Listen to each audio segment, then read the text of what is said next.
어머니가 최근에 밥을 잘 안 드시고 옷이 점점 헐렁해지는데 그냥 나이 든 거라고 생각했어요. 그런데 3개월 후 어머니는 우리 곁을 떠나셨습니다. 아버지가 갑자기 대화를 안 하려고 하고 항상 피곤해 보이셨어요. 병원에 모시고 갔는데 특별한 이상이 없다고 6개월 후 우리는 장례식장에 있었습니다. 이런 후의 말들 30년 요양병원 수간호사로 일하면서 저는 너무나 많이 들었습니다. 저는 김미영입니다. 수천 명의 노인분들의 마지막을 지켜봐 왔어요. 지금 이 순간에도 여러분의 부모님이나 할머니, 할아버지가 보내는 마지막 신호를 놓치고 계신 건 아닐까요? 그냥 나이 들어서 그런 거야.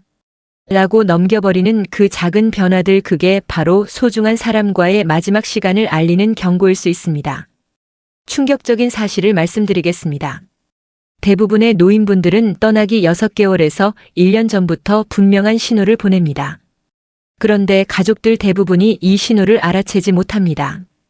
제가 30년간 수천 명의 노인분들을 지켜본 결과 이 신호들은 거의 항상 존재했습니다. 제 환자 중 한 분의 딸은 엄마 장례식 날 제 손을 꼭 잡고 울면서 이렇게 말했습니다. 간호사님, 엄마가 밥을 안 먹고 자꾸 예전 이야기만 하길래 그냥 나이 들어서 그런 줄 알았어요. 그게 마지막 신호였다니 알았더라면 마지막 말이라도 제대로 해드렸을 텐데, 이런 가슴 아픈 후회 여러분은 하고 싶으신가요? 오늘 이 영상에서 제가 공개할 죽음의 5가지 경고 신호는 여러분의 부모님, 할머니, 할아버지의 마지막 순간을 미리 준비하게 해줄 것입니다. 이 신호들을 알았더라면 마지막을 더 의미 있게, 더 아름답게 지킬 수 있었을 거라고 수많은 가족들이 눈물로 호소했습니다. 지금 당장 이 영상 밑에 구독 버튼을 눌러주세요. 언제 닥칠지 모르는 가족의 마지막을 위해 지금 준비하셔야 합니다. 알림 설정도 꼭 해두세요. 좋아요 버튼도 눌러주시면 더 많은 분들이 이 생명과도 같은 정보를 볼 수 있습니다. 여러분의 클릭 하나가 다른 가족의 마지막 시간을 지켜줄 수 있습니다.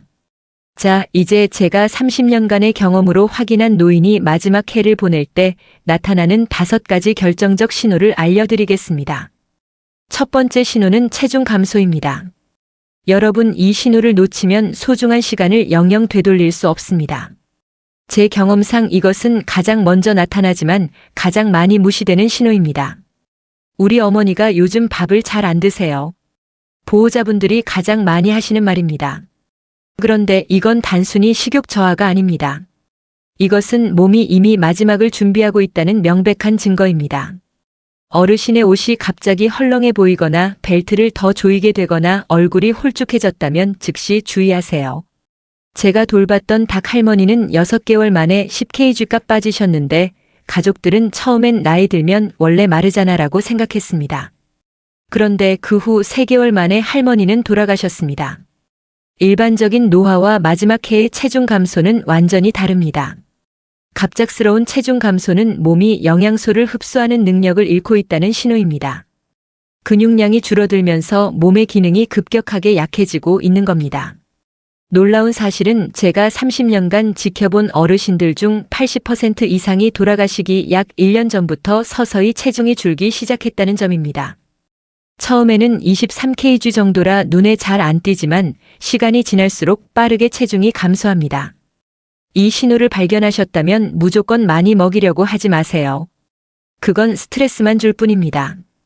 대신 소화가 잘 되는 부드러운 음식을 조금씩 자주 드시게 해주세요. 국물이 있는 음식이나 죽처럼 먹기 쉬운 음식이 좋습니다. 죽은 섭취는 생명줄과도 같습니다. 노인분들은 목마름을 잘 느끼지 못해 탈수가 쉽게 일어납니다. 하루에 8잔 정도의 물을 조금씩 자주 드시게 해주세요. 체중 감소는 다른 모든 신호의 시작점입니다.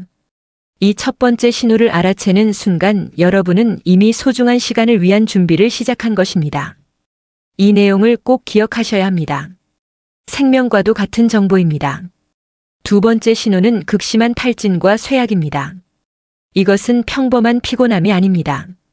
이건 아무리 쉬어도 회복되지 않는 깊은 피로로 이 신호를 알아차린다면 소중한 시간을 준비할 수 있습니다. 제가 10년 전에 만났던 이 할아버지는 평생 농사를 지으셨던 분입니다. 매일 새벽 5시에 일어나 밭에 나가는 게 일상이었죠. 그런데 어느 날부터 아침에 일어나기 힘들어 하셨어요. 가족들은 나이 들어서 그렇지라고 생각했습니다. 그런데 점점 심해져 침대에서 화장실 가는 것조차 힘들어 하셨고 결국 그 변화가 시작된 지 7개월 만에 할아버지는 세상을 떠나셨습니다. 여러분, 극심한 피로감은 절대 그냥 지나칠 수 없는 경고입니다. 몸의 대사 기능이 점점 저하되면서 에너지를 만들어내는 능력이 급격히 떨어지는 겁니다. 몸은 이미 에너지 절약 모드로 들어가 꼭 필요한 장기 기능만 유지하고 있습니다. 이 영상을 보고 계신 분들 중에 부모님이나 할머니, 할아버지가 갑자기 계단을 오르기 힘들어 하거나 조금만 걸어도 숨이 차거나 평소 하던 일상 활동도 하기 힘들어 한다면 즉시 주목하세요. 이건 단순한 노화가 아닙니다. 이런 쇠약함이 나타나면 사회적 활동도 자연스럽게 줄어듭니다. 친구 만남도 가족 모임도 너무 힘들어집니다. 그러다 점점 고립되고 감정적으로도 무기력해지는 악순환이 생깁니다. 제가 3,000명 이상의 말기 환자를 돌보며 확인한 사실은 이런 탈진이 시작되면 대부분 6개월에서 1년 사이에 큰 변화가 찾아온다는 것입니다. 이 정보는 지금 메모하셔야 합니다. 이런 상황에서는 어떻게 해야 할까요? 제일 중요한 건 강요하지 않는 것입니다. 움직여야 건강해진다면서 무리하게 활동을 시키면 오히려 스트레스만 줍니다. 대신 충분한 휴식을 허용해 주시고 작은 활동이라도 했을 때 칭찬해 주세요. 무엇보다 함께 있는 시간의 질을 높이세요. 대화를 많이 하지 않아도 됩니다. 그냥 옆에 앉아서 손을 잡아주거나 좋아하는 TV 프로그램을 같이 보는 것만으로도 큰 위로가 됩니다.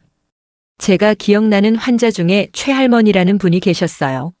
할머니는 거의 말씀을 안 하시고 하루 종일 창밖만 보고 계셨는데 따님이 매일 와서 그냥 옆에 앉아 손만 잡고 있었습니다. 나중에 할머니가 저한테 말씀하셨어요. 딸이 손 잡아줄 때가 하루 중 제일 행복해. 이처럼 작은 접촉, 그냥 함께 있어주는 것이 어르신들에게는 큰 힘이 됩니다. 곁에 있어주는 것이 가장 귀한 선물입니다. 지금부터 제가 설명드릴 세 번째 신호는 가장 가슴 아픈 변화입니다. 하지만 이 신호를 이해한다면 소중한 마지막 대화의 기회를 놓치지 않을 수 있습니다. 세 번째 신호는 인지 기능 저하와 내면으로의 후퇴입니다. 이것은 단순한 건망증이나 노화와는 완전히 다른 현상입니다. 제가 돌봤던 정할머니는 40년간 초등학교 선생님으로 일하셨던 분입니다. 머리가 비상하게 좋으셨죠. 그런데 어느 날부터 같은 질문을 계속 반복하시고 가족들 이름도 헷갈려 하셨습니다. 치매 검사 결과는 정상이었습니다. 그리고 5개월 후 할머니는 세상을 떠나셨습니다. 이런 변화는 뇌로 가는 혈액순환이 급격히 나빠지면서 뇌 기능이 저하되는 명확한 신호입니다. 노인분들이 갑자기 길을 잃거나 간단한 결정도 못하거나 평소 좋아하던 활동에 관심을 잃는다면 이 영상을 다시 보세요. 이것은 매우 중대한 신호입니다. 특히 눈여겨봐야 할 것은 내면으로 후퇴하는 모습입니다. 평소 수다쟁이셨던 분이 갑자기 말이 없어지거나 가족 모임에서도 구석에 혼자 앉아 계시거나 대화에 참여하지 않으려 합니다. 이건 단순히 기분 문제가 아닙니다. 몸이 이미 에너지를 아끼기 위해 불필요한 활동을 줄이고 있는 것입니다. 또 주목해야 할 점은 과거에 대한 이야기를 많이 하게 된다는 것입니다. 현재보다는 어린 시절이나 젊었을 때 추억을 자주 이야기합니다. 이것은 마치 자신의 인생을 정리하는 과정과 같습니다. 제 30년 경험에 따르면 이런 변화가 시작되면 대부분 36개월 안에 더 큰 변화가 찾아옵니다. 이 시간이 바로 여러분이 가장 귀중한 대화를 나눌 수 있는 마지막 기회일 수 있습니다. 이런 상황에서는 어떻게 해야 할까요? 가장 중요한 건 억지로 현실로 끌어내려고 하지 않는 것입니다. 정신 차려요 하면서 강제로 대화에 끌어들이려고 하면 오히려 스트레스만 줍니다. 대신 조용하고 차분한 환경을 만들어주세요. 환경 소음이 적고 밝은 빛이 강하지 않은 환경이 좋습니다. 대화할 때는 간단하고 짧은 문장으로 말하고 충분한 시간을 주는 게 중요합니다. 제가 잊지 못할 환자 중에 윤 할아버지라는 분이 계셨어요. 할아버지는 거의 말씀을 안 하시고 항상 창밖만 보고 계셨는데 어느 날 손녀가 와서 그냥 옆에 앉아 할아버지 손을 잡고 있었습니다. 그런데 갑자기 할아버지가 미소를 지으시더니 우리 손녀하고 말씀하셨어요. 이것은 언어적 소통은 안 돼도 감정적인 연결은 여전히 가능하다는 걸 보여주는 순간이었죠. 이 영상이 여러분의 소중한 분과의 마지막 대화를 위한 중요한 안내가 되길 바랍니다. 그분들이 더 이상 예전과 같은 대화를 못하더라도 여전히 우리의 존재와 사랑을 느끼고 있다는 점을 잊지 마세요. 이제 네 번째와 다섯 번째 신호에 대해 말씀드리겠습니다. 이 두 가지는 매우 중요하며 서로 밀접하게 연결되어 있어 함께 설명해 드리겠습니다. 이 신호들을 알아보는 것은 소중한 분의 마지막 시간을 편안하게 해드릴 수 있는 열쇠입니다. 네 번째 신호는 면역력 저하입니다. 면역력 저하는 마지막이 다가오고 있다는 분명한 신호입니다. 노인분들이 갑자기 감기에 자주 걸리거나 작은 상처도 잘 낫지 않거나 요로 감염이나 폐렴 같은 질병이 반복된다면 즉시 주의해야 합니다. 제가 돌봤던 당할머니는 평생 감기 한 번 걸리지 않고 건강하게 사셨던 분입니다. 그런데 돌아가시기 6개월 전부터 갑자기 감기를 달고 사셨어요. 낫다가 또 걸리고 낫다가 또 걸리고 계속 반복되었죠. 작은 종이에 베인 상처도 2주가 지나도 낫지 않았습니다.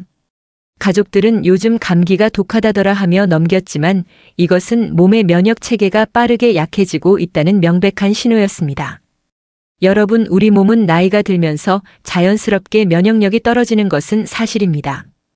하지만 갑자기 확 떨어지는 것은 몸이 더 이상 자신을 보호할 능력을 잃어가고 있다는 중대한 신호입니다. 이것은 평범한 노화 과정이 아니라 마지막을 준비하는 과정일 수 있습니다. 제 30년 경험에 따르면 면역력 저하가 시작되고 36개월 내에 큰 변화가 찾아오는 경우가 많았습니다. 이 신호를 놓치지 마세요. 생명과도 같은 정보입니다. 다섯 번째 신호는 호흡과 혈액순환의 변화입니다. 이건 정말 중요한 신호인데 대부분 사람들이 놓치기 쉽습니다. 호흡이 갑자기 얕아지거나 숨을 쉴 때 이상한 소리가 나거나 호흡 패턴이 불규칙해진다면 즉시 주의를 기울여야 합니다. 또 손발이 항상 차갑거나 손톱이나 입술이 파랗게 변하는 것도 매우 중요한 신호입니다. 이것은 심장이 몸 전체의 혈액을 효과적으로 보내지 못하고 있다는 표시입니다. 제가 3,000명 이상의 말기 환자를 돌보며 확인한 사실은 이런 변화는 보통 마지막 단계에 가까워졌다는 신호인 경우가 많았습니다. 특히 저녁이나 밤에 호흡이 더 불규칙해지고 낮잠을 많이 자는 패턴이 나타납니다. 밤에 자주 깨거나 숨소리가 달라진다면 그것은 매우 중요한 신호입니다. 혈액순환이 나빠지면 몸의 끝부분 즉 손발부터 차가워집니다. 그래서 한여름에도 양말을 신고 계시거나 이불을 덮고 계신다면 혈액순환에 문제가 있는 것입니다. 제가 돌봤던 이병철 할아버지는 한여름에도 두꺼운 양말을 신고 계셨는데 그 후 2달 만에 돌아가셨습니다. 이런 상황에서는 어떻게 해야 할까요? 첫째, 무리한 치료보다는 편안함에 집중하는 게 중요합니다. 호흡이 힘들어하시면 상체를 약간 높여서 눕게 해드리고 손발이 차가우면 따뜻한 양말을 신겨드리세요. 하지만 너무 두꺼운 이불은 오히려 답답함을 줄 수 있으니 적당히 가볍고 따뜻한 이불이 좋습니다. 둘째, 방 안의 공기가 답답하지 않게 해주는 것도 중요합니다. 창문을 살짝 열어 환기를 시키거나 공기청정기를 사용하면 좋습니다. 그러나 직접적인 찬 바람이 어르신께 닿지 않도록 주의하세요. 선풍기도 직접 몸에 바람이 닿지 않게 방향을 조절해야 합니다. 셋째, 수분 섭취는 이 시기에 가장 중요한 케어 중 하나입니다. 물을 많이 마시기 힘들어하시면 얼음 조각이나 젤리 형태로 수분을 섭취할 수 있게 해주세요. 입술이 마르지 않도록 자주 립밤도 발라드리고 구강 건조를 막기 위해 스프레이 형태의 인공 타액도 도움이 됩니다. 이 시기에는 의료적인 처치보다 편안함과 존엄을 지키는 것이 더 중요할 수 있습니다. 물론 의사와 상담하는 것은 필요하지만 과도한 치료가 오히려 남은 시간의 질을 떨어뜨릴 수 있다는 점을 꼭 기억하세요. 이 정보는 여러분의 소중한 가족에게 편안한 마지막 시간을 선물할 수 있는 매우 중요한 내용입니다. 여러분, 지금까지 노인분들이 마지막 해를 보낼 때 보내는 5가지 결정적 신호에 대해 알아봤습니다. 이 정보는 제가 30년간 수천 명의 어르신들을 돌보며 직접 관찰하고 기록한 소중한 지식입니다. 이 영상을 끝까지 봐주신 분들은 앞으로 소중한 가족의 마지막을 더 의미 있게 준비할 수 있을 것입니다. 한 가지 분명히 말씀드리고 싶은 것은 이런 신호들이 모두 나타난다고 해서 반드시 곧 돌아가신다는 뜻은 아닙니다. 하지만 이런 변화들이 눈에 띈다면 이것은 삶의 중요한 전환점일 수 있으며 특별한 관심과 돌봄이 필요한 시기라는 것을 의미합니다. 제가 30년 동안 수많은 어르신들의 마지막을 지켜보면서 깨달은 가장 중요한 진실은 이런 신호들을 알아채는 것이 중요한 이유는 남은 시간을 더 의미 있게 더 사랑으로 가득 채울 수 있기 때문입니다. 저에게 가장 가슴 아픈 순간은 장례식장에서 가족들이 이렇게 말할 때입니다. 이런 변화가 무슨 의미인지 더 일찍 알았더라면 마지막 대화를 더 나눌 수 있었을 텐데, 마지막 사랑해를 더 많이 전할 수 있었을 텐데, 이런 후의 말들이 제 가슴을 찢어 놓았고, 그래서 오늘 이 소중한 정보를 여러분과 나누고 싶었습니다.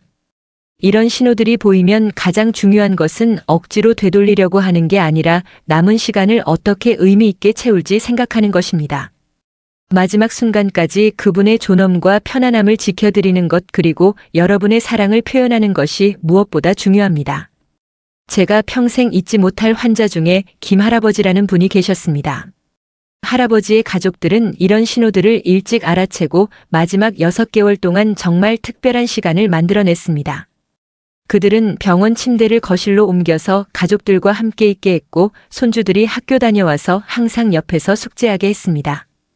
TV에서 좋아하는 프로그램이 나올 때마다 다 같이 보고 할아버지가 좋아하는 음식도 조금씩 만들어드렸죠. 가장 감동적이었던 것은 손녀가 매일 할아버지의 이야기를 녹음했어. 할아버지의 인생 이야기라는 가족 역사책을 만들었다는 것입니다. 할아버지는 평생 동안 하고 싶었던 모든 이야기를 할 수 있었고 자신의 지혜와 경험을 가족들에게 남길 수 있었습니다. 할아버지는 마지막까지 행복하게 가족들과 함께 계시다가 평화롭게 눈을 감으셨습니다. 이런 아름다운 마지막이 가능했던 건 가족들이 변화의 신호를 알아채고 남은 시간을 소중하게 여겼기 때문입니다. 그들은 할아버지의 마지막 날들을 두려움과 부정이 아닌 사랑과 감사로 채웠습니다. 그럼 지금까지 설명해드린 5가지 신호를 다시 한번 요약해드리겠습니다. 첫째, 눈에 띄는 체중 감소 단순한 식욕 저하가 아닌 몸의 기능 저하 신호. 둘째, 극심한 탈진과 최하극 회복되지 않는 피로와 에너지 보존 모드. 셋째, 인지 기능 저하와 내면으로의 후퇴 과거 이야기 증가와 사회적 활동 감소.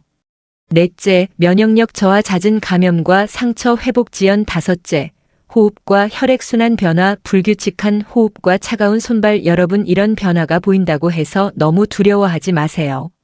오히려 이런 신호들을 알면 갑작스러운 이별이 아니라 마음의 준비를 하고 마지막을 함께 할 수 있습니다.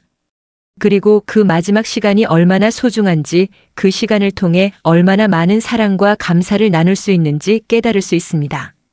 제가 30년간의 경험을 통해 여러분께 전하고 싶은 가장 중요한 메시지는 죽음은 슬프고 힘든 일이지만 동시에 사랑하는 사람과 마지막 순간을 의미 있게 함께하는 것은 인생에서 가장 특별하고 신성한 선물이 될 수 있다는 것입니다.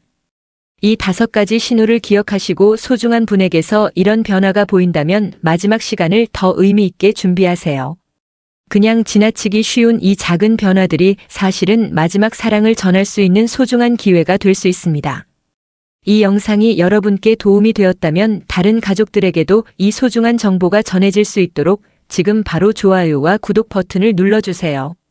여러분의 경험담도 함께 나눠주세요. 다른 분들에게 큰 위로와 도움이 될 것입니다. 다음 영상에서도 지혜 우물에서는 더 좋은 삶의 지혜가 되는 정보로 다시 찾아뵙겠습니다. 여러분의 소중한 가족과 행복하고 의미 있는 시간 보내시길 바랍니다. 감사합니다. 아프지 않고 오래 살려면 무조건 오래 걸어라. 걷기만 해도 병이 낫는다. 햇볕을 쬐며 걸으면 뼈가 튼튼해진다. 평소 움직이지 않고 밖에 나가서 햇빛 보는 것도 별로 좋아하지 않고 사우나 다니는 거나 좋아하고 생활 습관이 이렇다 보니 이른 나이에 골다공증이 왔어요. 4050대 중년 여성이 이른 나이에 골다공증의 위험에 노출되는 까닭은 무엇일까? 동국대 일산병원 내분비과 최한석 교수는 잘못된 생활 습관에서 그 원인을 찾는다. 햇빛 연구 분야의 권위자인 최 교수는 햇빛에 대한 나쁜 인식 때문에 과도하게 햇빛을 피하려는 경향이 있다며 자외선 차단제를 수시로 바르거나 햇빛 노출을 최소화하는 복장의 우려를 나타냈다. 건강보험 심사평가원 자료에 따르면 우리나라 골다공증 환자는 해마다 크게 증가해 2011년 77만 명을 넘어선 것으로 나타난다. 또한 골다공증성 척추박압골절로 병원을 찾는 134명의 환자를 조사한 결과 환자 중 65%가 혈중 비타민 D 부족으로 나타났으며 이는 곧 햇볕 재개의 중요성을 시사한다. 비타민 D의 90%는 햇볕을 피부로 찔 때 만들어진다. 햇볕이 피부에 닿으면 자외선이 피부를 자극해 비타민 D가 생성된다. 비타민 D는 혈관을 따라 간으로 이동해 화학적 구조를 바꾸고 이후 신장으로 이동해 활성형 비타민 D로 변화한다. 활성형 비타민 D는 소장으로 이동해 장세포를 자극해 칼슘의 흡수를 돕는다. 이처럼 비타민 D는 뼈 건강을 유지하는 데 중요한 역할을 하며 따라서 햇볕 쬐기와 계단 오르기 같은 생활 속 사소한 실천은 우리의 뼈 건강에 지대한 영향을 준다. 하지만 우리가 햇볕을 쬐는 시간은 점점 더 짧아지고 있다. 그 결과 혈중 비타민 D 수치는 빠르게 줄어들고 있다. 건강보험심사평가원 자료에 따르면 비타민 D 결핍으로 내원한 환자는 2010년에서 2014년 사이 3,000명에서 3만 명으로 10배 이상 증가한 것으로 나타났다. 특히 비타민 D 결핍은 여성에게 두드러졌는데 이는 햇빛을 피하는 경향이 남성보다 여성에게 더 강하게 나타나기 때문인 것으로 해석할 수 있다. 하늘이 준 천혜의 선물 햇빛하지만 하얀 피부를 선호하는 20에서 30대 젊은 여성에게 햇빛은 공공의 적이 된 지 오래다. 과거에는 비타민 D 결핍이나 부족은 보통 노인층이나 고령층의 문제라고 생각했다. 그런데 한국의 국민건강영양조사 자료와 일본 아시아 국가에서 나온 자료만 봐도 젊은 20대 여성의 비타민 D 수치가 가장 낮고 오히려 50에서 60대 비타민 D 수치가 더 높게 나온다. 미용 측면에서 햇빛을 지나치게 기피하는 것만 문제가 되는 것은 아니다. 운동 부족이나 자식 생활로 인해 앉아서 보내는 시간이 너무 많은 것도 뼈 건강에 문제를 가져올 수 있다. 우리나라 성인은 하루 중 앉아서 보내는 시간이 남녀 모두 7시간을 넘는다. 특히 20대 여성은 무려 9시간을 앉아서 보내고 있다. 또한 규칙적으로 운동을 하지 않는 이들을 연령별로 분류해 살펴본 결과 70세 이상을 제외하면 10대에서 30대가 상위권을 차지한 것으로 확인된다. 전문가들은 여성의 경우 30세 이후가 되면 점차 꼴량의 감소를 겪게 되기 때문에 젊은 시기에 최대한의 꼴량을 확보하는 것이 중요하다고 강조한다. 여성은 폐경기 이후에 급속한 꼴량 감소가 발생할 수 있어 미리 최대한의 꼴량을 확보해야 훗날 골감소가 발생하더라도 골감소증이나 골다공증의 이완을 막을 수 있다. 평소 햇볕을 쬐며 걷는 습관은 근본적으로 골밀도를 높일 수 있는 방법으로 뼈를 튼튼하게 만들 수 있는 가장 좋은 방법이다. 약이 되는 바른 걷기 운동 3가지. 걷기 전에 관절을 풀어주는 준비 운동은 필수다.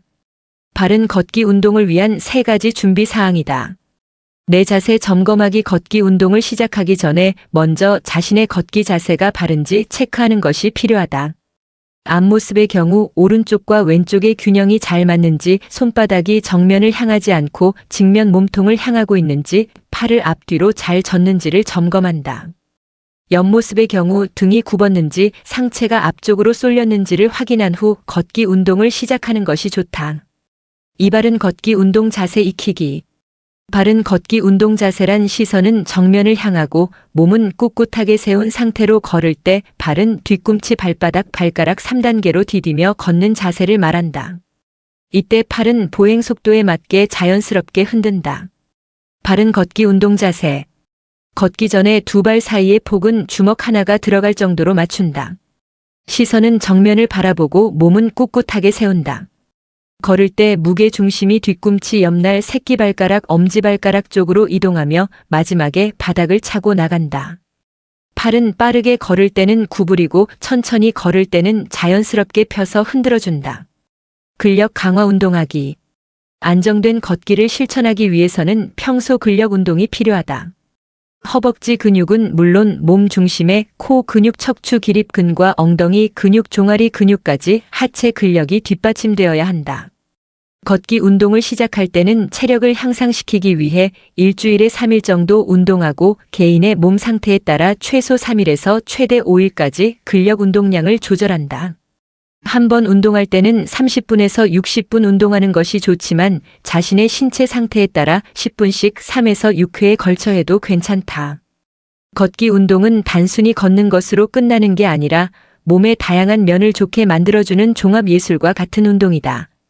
심폐 기능이 좋아지고 온몸의 근력이 강화되고 유연성이 길러진다.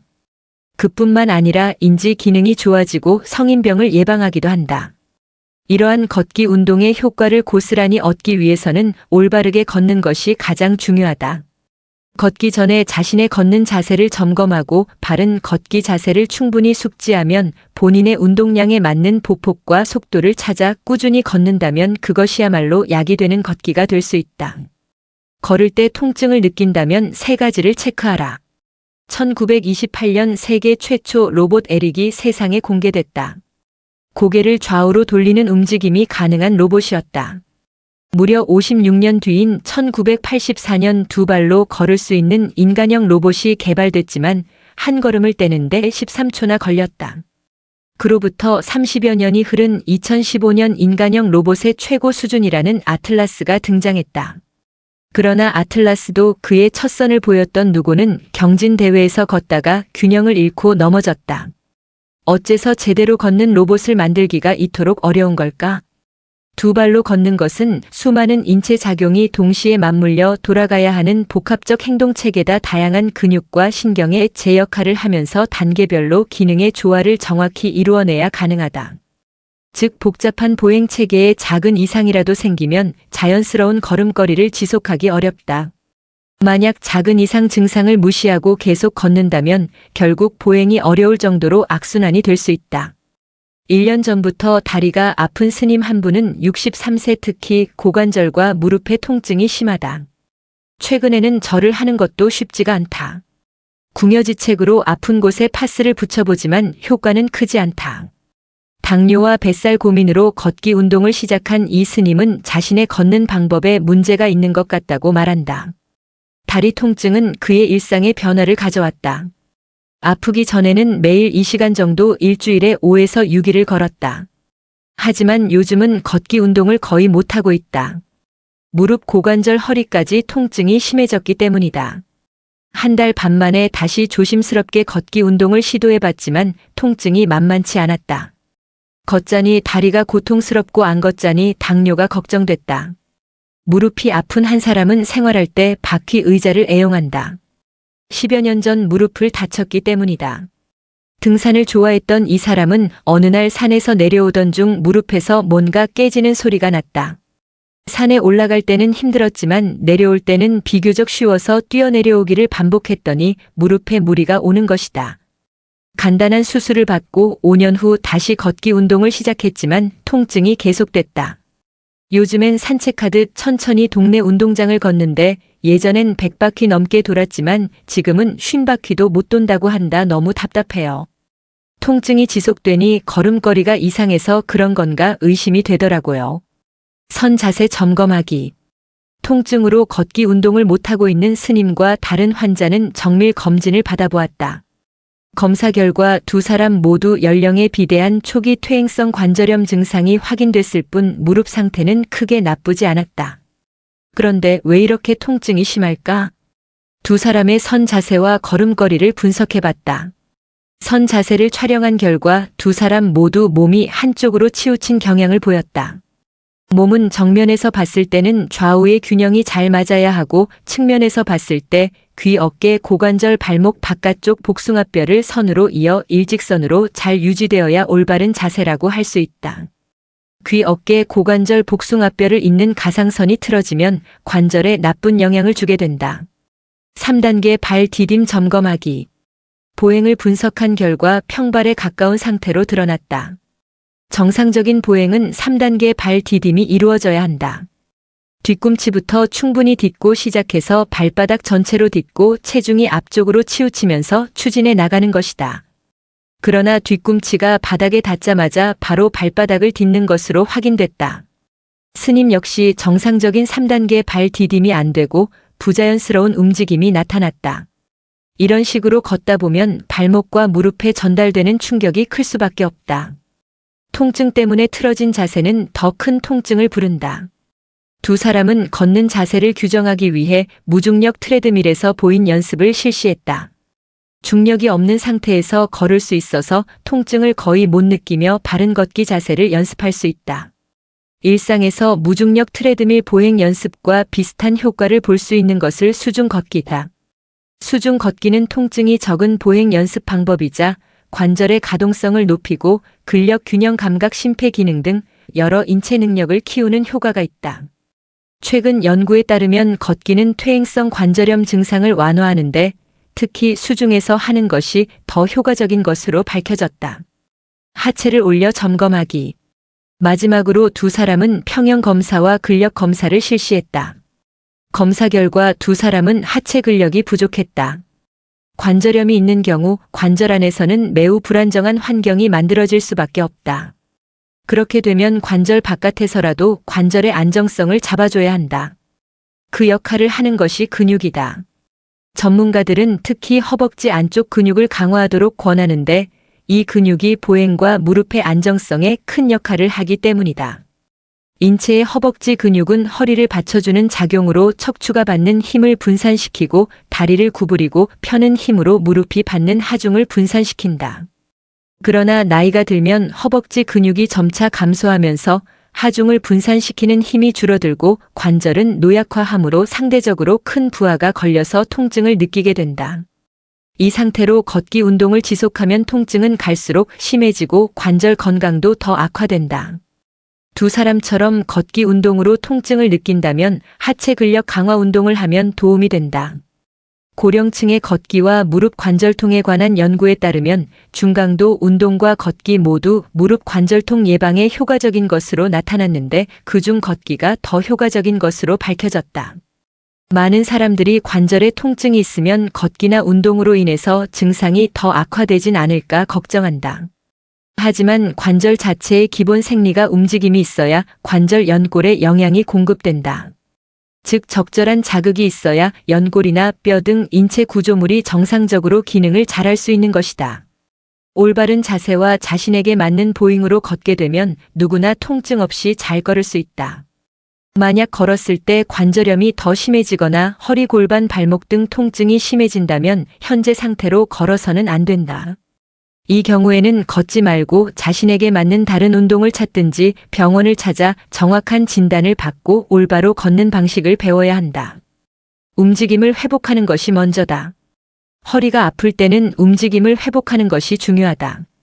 우리 몸은 걸을 때 몸을 고정시킨 상태로 걷지 않고 자연스럽게 움직이며 걷는다.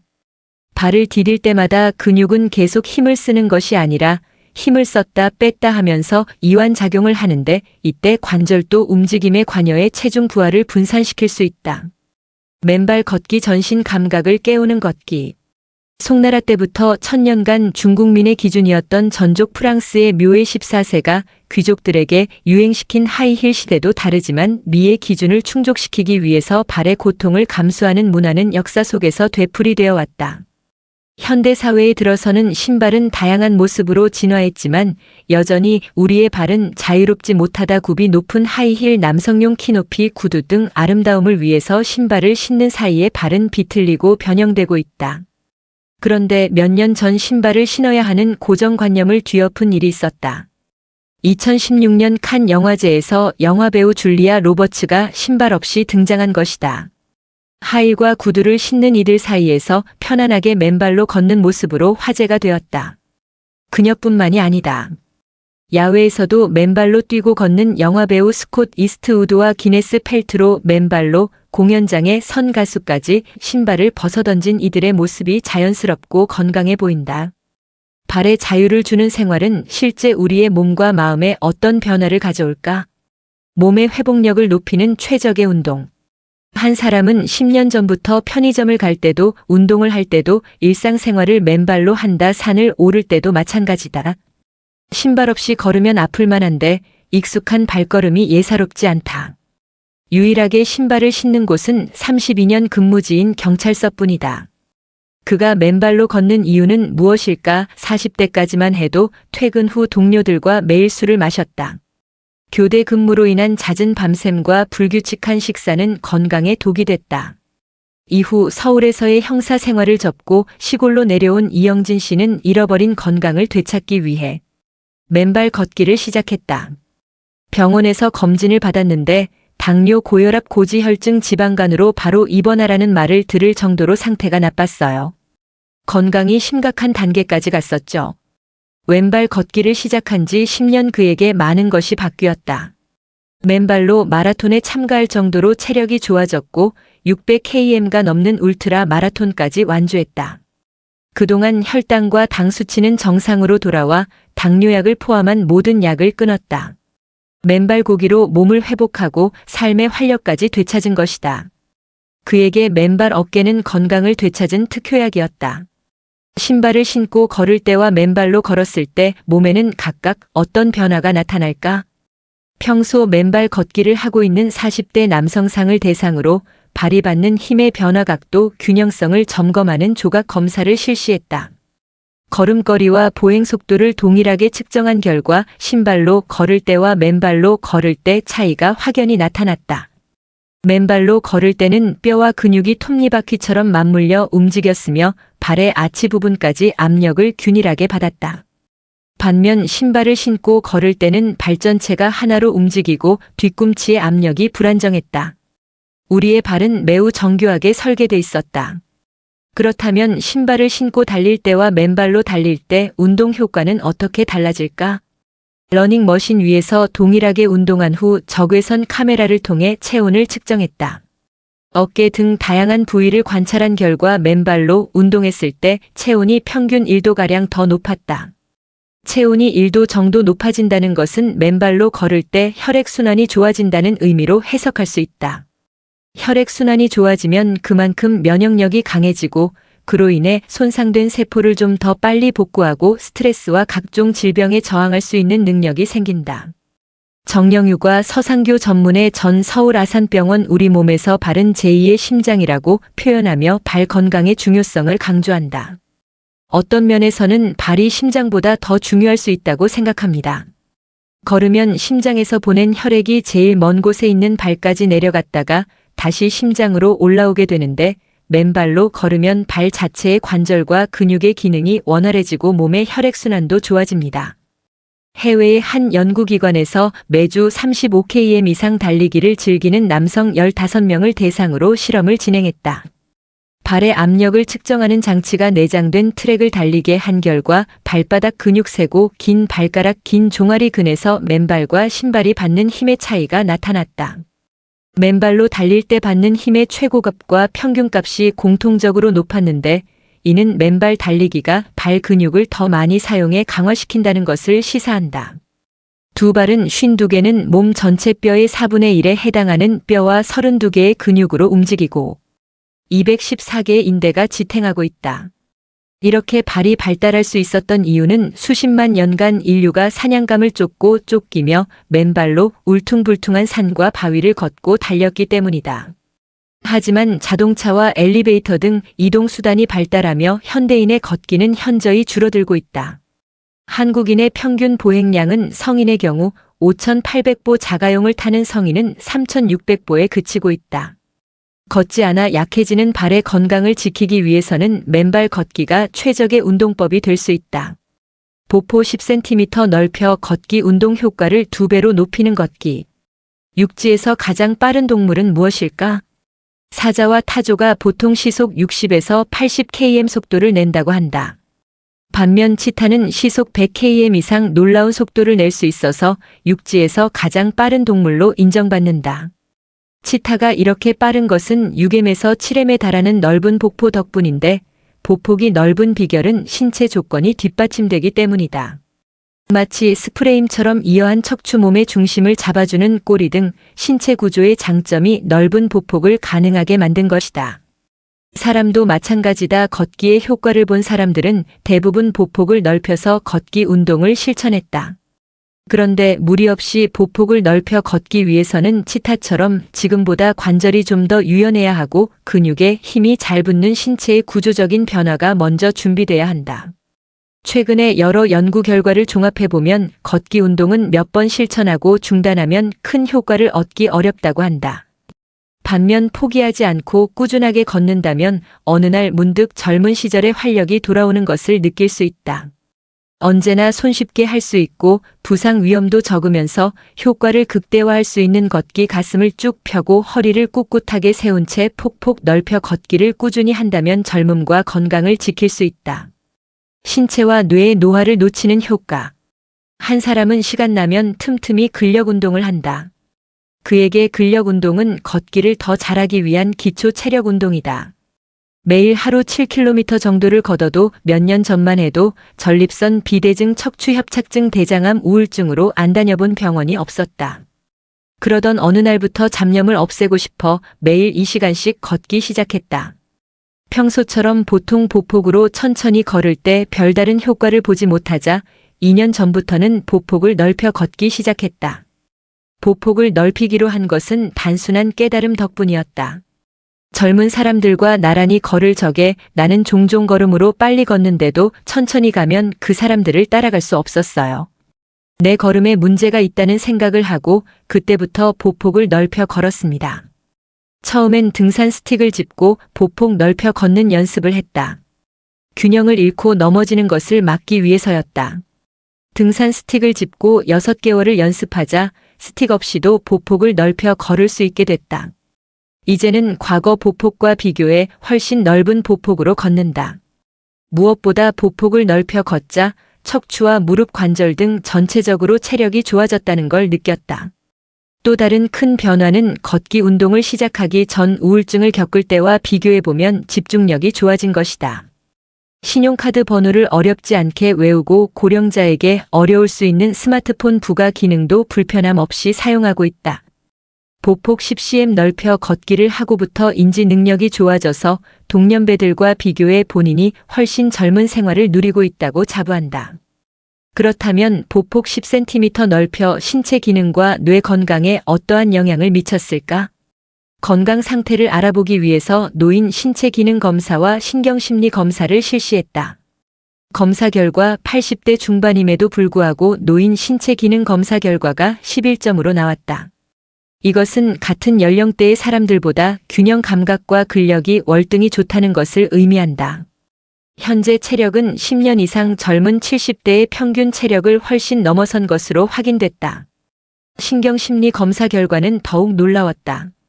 과거 심한 우울증을 겪었음에도 불구하고 그에 따른 문제점이 전혀 나타나지 않았다. 오히려 계산 능력, 시간과 공간에 대한 인지 능력, 단기적인 기억 능력, 장기적인 기억 능력 측면에서 상당히 좋은 결과를 보여주었다. 그렇다면 보폭 10cm 넓혀 걷기는 뇌에 어떤 영향을 미치는 걸까? 최근 세계 학계에서 뇌 관련 연구에 활용하기 시작한 기능적 근조 개선 분광기를 이용해 20대와 70대 피실험자의 뇌 활성도를 측정해 보았다. 먼저 20대 젊은 피실험자를 대상으로 보통 걸음으로 걸을 때와 보폭을 10cm 넓혀 걸을 때 활성도에 어떤 영향을 미치는지 확인해 봤다. 검사에서는 뇌의 혈류 또는 뇌 혈액량 변화를 관찰할 수 있다. 검사 결과는 색깔 변화로 판단할 수 있는데 노란색에서 빨간색으로 변할수록 뇌가 점점 더 활성화된다는 의미다. 20대 피실험자의 경우 보통 걸음만으로도 이미 진전되어 활성화가 제대로 관찰되어 복복 차이가 주는 특별한 의미를 확인할 수 없었다. 이번에는 70대 피실험자를 대상으로 같은 실험을 실시했다. 보통 걸음으로 걸을 때와 보폭을 10cm 넓혀 걸을 때 어떤 차이가 났을까? 70대 피실험자가 보통 걸음으로 걸을 때는 대부분이 노랗게 나타나고 일부분만 빨간색으로 변한 것을 확인할 수 있다. 반면 보폭을 10cm 넓혀 걸을 때는 더 많은 영역이 빨간색으로 변했다. 보폭 10cm 넓혀 걷기를 했을 때 뇌가 더 활성화된 것이다. 뇌가 활성화된다는 것은 뇌 혈류가 증가하고 산소 포화도가 높아진다는 의미다. 이것은 뇌에 필요한 영양소들이 원활하게 전달되어 인지 기능을 높이고 심리적으로도 긍정적 효과를 갖게 한다. 실험 결과를 종합해보면 걸을 때 보폭을 넓게 하는 것은 젊은 20대보다 70대 고령일수록 뇌 활성화에 더 긍정적인 효과를 미친다고 볼 수 있다. 인체는 신체 활동을 하는 동안 근육을 사용한다. 이때 수많은 근육을 사용하기 위해서 뇌와 근육은 신경세포를 통해 다량의 정보 신경 전달 물질을 주고받는다. 근육 사용이 증가하면 뇌 혈류량이 많아지고 활동 강도가 높아질수록 신경 전달 물질이 더 활성화된다. 결과적으로 평소에 걷는 것보다 보폭을 10cm 넓혀 걸으면 뇌 신경세포 생성을 촉진해 학습력, 기억력, 언어력을 포함한 전반적인 인지 기능이 향상된다고 추정할 수 있다. 보폭 10cm 넓혀 걷기야말로 젊음과 건강 두 가지의 꿈을 모두 실현시킬 수 있는 운동인 셈이다. 좋은 자세로 많이 걷으면 건강해진다고 하는 것에 초점을 맞추어 왔다면 신발도 걷는 자세와 걷는 시간에 못지않게 중요하다. 위에서 언급되었듯이 현대인이 멋을 내기 위해 신고 있는 신발은 건강에는 좋지 않다고 하였다. 걸을 때 좋은 신발은 어떤 신발일까? 맨발로 걷는 것이 가장 좋을 것이다. 그러나 맨발로 걷게 되면 상처가 날 수 있고 이 상처를 통하여 감염될 수도 있다. 맨발로 걸을 수 있는 곳은 모래사장이나 특수 환경을 제외하고 맨발로 걷는 것을 추천하지 않는다. 걸을 때 맨발과 같은 최적의 조건의 신발을 신어야 한다.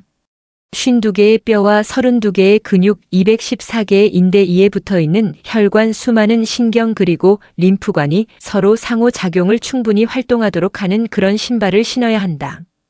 본인이 많은 책, 인터넷, 유튜브 그리고 관련된 내외 전문 서적을 찾아서 공부하고 실제 여러 종류의 신발을 신어보았다. 내 기준으로 내린 결론은 1. 밑창이 아주 얇으면서도 신축성이 있고 잘 떨어지지 않는 신발. 2. 신발을 돌돌 말아서도 밴드로 묶어서 가방에 간단히 들어갈 수 있는 신발. 3. 발가락이 마음대로 활동할 수 있도록 충분한 공간을 주는 볼이 넓은 신발. 4. 많은 혈관이 지나가는 발등의 혈관을 압박하지 않고는 신발. 5. 지금까지 신어왔던 신발보다 2-3cm 더 크고 볼이 넓은 신발. 6. 큰 신발을 신어도 잘 벗겨지지 않도록 신발끈을 가지고 조정이 가능한 신발. 본인이 이런 신발을 찾기 위해 비싼 수제 구두 만들어서 신어도 보고 외국 살면서 발이 편하여 애용하던 영국제 락포트의 큰 신발도 신어보고 대부분의 백화점에 입점해 있는 ABC 마트에서도 찾아 신어보았지만 내 기준의 신발을 찾을 수 없다. 그러던 중 우연히 인터넷에서 내가 원하는 비슷한 신발을 찾았다. 바로 필맥스라는 볼 넓은 신발이다. 가격도 구두 가격의 14밖에 되지 않는 4만 원 정도였다. 즉시 사장 연락처를 확인하고 보문동 가깝지 않은 홍제호 사장 집을 찾아갔다. 그리고 이런 신발을 만들게 된 동기면 기본 신발에서 여러 기능성 신발까지 계속 확장한다는 소식을 들었다. 지금은 처음 이 신발을 만났을 때보다 트레킹 샌들, 일상생활에서 신어도 보기 좋은 신발, 여름 신발, 겨울 신발 등 여러 종류로 계속 진화하고 있다. 나의 바로 위 친형은 50대 초 직장을 그만둔 10대, 20대 초반의 젊은이도 힘든 프로 골프가 되었는데 많이 걸어서 족저근막염으로 고생하면서 병원 다녀서는 차도가 없어서 벌침을 계속 사서 직접 맞고 있었다. 족저근막염 정도는 4만 원 하는 필맥스 신발만 신어도 나을 수 있다고 하였더니 믿지 않다가 내가 항상 신고 다니는 것을 보고 2켤레를 사서 신은 지 6개월 되었다. 족저근막염도 좋아졌고 더 좋아진 것은 골프를 칠 때 마지막 몇 홀을 남겨두고는 항상 발이 피곤해서 골프를 망치곤 했었는데 이 신발을 신고 골프를 쳤더니 치고 나서도 발이 많이 편하다고 하였다. 여러 책들을 읽고 내 블로거에 글들을 정해서 올리고 하였는데 특정 회사 특정 브랜드를 글 속에 넣는 것은 처음이다. 그만큼 이런 신발을 찾기 위해서 힘들었고 또 그동안 많은 돈을 허비하였기에 혹시 이 글을 읽는 분들은 그런 고생을 하지 않기를 바라는 마음에서 특정 브랜드와 그것을 만든 사장 이름도 올린다. 이 글을 읽는 모든 분들이 병원에 가지 않고 건강한 생활을 바라는 마음이다.